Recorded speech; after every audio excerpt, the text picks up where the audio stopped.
Hello guys, what could be more satisfying than a hot and steamy jollof rice on a cold and windy day like today? So I decided to make this jollof rice today, and I started off with my chopped onion and garlic, and then added my pepper combination, Already which added my tomato comprises paste of at this point, but fresh forget pepper, to fresh record that tomatoes, part. garlic, onion, etc. And I added some of my spices, curry, paprika, and blended crayfish, pepper.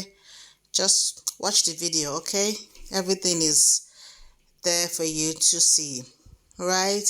So I had to stir it and leave it for a while to simmer on a low heat. Now that's the color you're looking for. That's the color you're going for.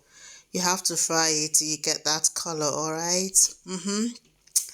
So I added my chicken stock at this point and added a little bit of water because the chicken stock will not be enough to cook the rice. Added my dried stock fish, dried fish, my Maggi, that's chicken cubes, my salt, and covered to cook for some minutes, just like two or 3 minutes here.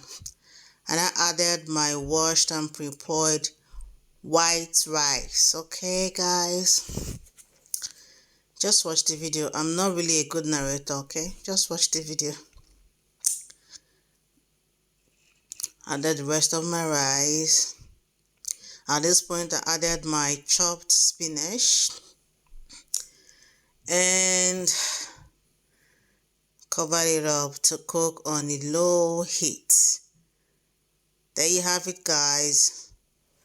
Rice is already looking so yummy and tasty. Oh my god, this rice was really tasty. Okay, it was. So there you have it guys, hot and steamy jollof rice on a windy day. Really yummy, and the color was really fab. Finished it all with my baked chicken in sauce. Bye.